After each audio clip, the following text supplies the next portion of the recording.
And we're here right in the Division of Enforcement, and this is where they actually do investigations. So Jay Clayton's here, the chairman of the SEC. And Jay, we've been talking about this for a couple of years, you and I. You've made protecting the retail investors from the fraudsters, the scamsters, the Ponzi schemers, a whole linchpin of your time here.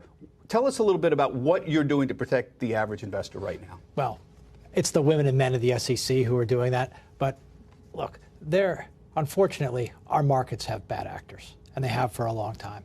But we are really focused on identifying them, particularly those who prey on our most vulnerable, and trying to get them their money back. When people entrust their money to our markets and someone rips them off, we should be focusing in those areas. And in particular, right now, we're focused on teachers, people in the military, and our elderly, our most vulnerable. You just testified a couple hours ago in front of the Senate Banking Committee that has oversight over the SEC, and you were asked about foreign actors. The question was very interesting. Are foreign actors having an influence on our markets that we don't know about? What did you tell them? Well, it was a very good question, and it was a question in two areas. Do they have interests in our public companies that we're unable to track? And are foreign actors able to act inappropriately in our markets in a way that a domestic actor could not act?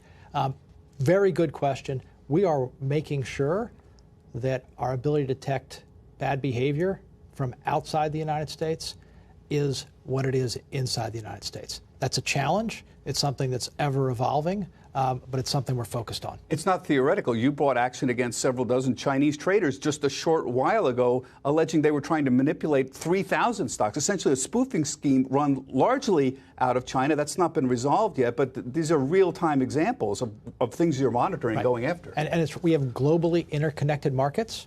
We have largely domestic authority, and we try to use that domestic authority as intelligently as we can to prevent bad actors from coming in from outside the United States. I've spent the whole morning with your enforcement team. What's really impressed me is the depth of the knowledge and the ability, the sophistication of the computer monitoring systems. They seem very advanced now. And even they said to me 5 years ago, a lot of these investigations could not be done. The way they caught this Chinese scheme was simply monitoring the trading activity and messaging traffic that did not appear connected, that using advanced technology they were able to show was connected. So how important is the new technology now in detecting all the fraudsters and the scamsters? Extremely important.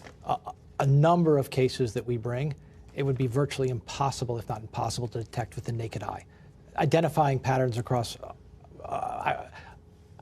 facially disconnected data sets that you can bring together.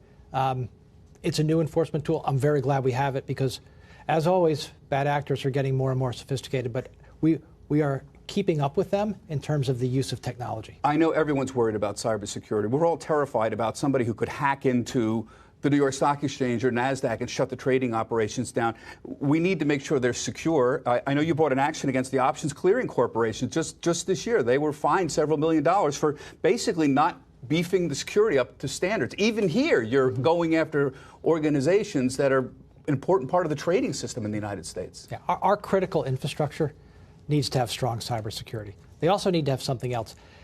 I don't believe we're going to be hack-free. It's not going to happen.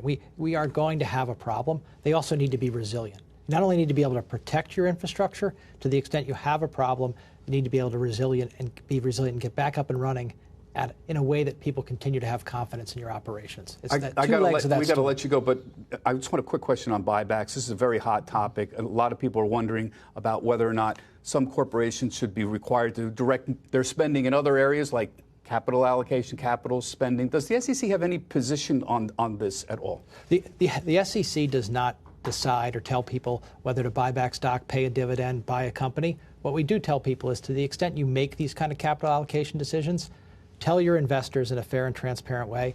And if you're buying back stock, do it in a way where you're not manipulating the price and you're doing it for the benefit of all shareholders.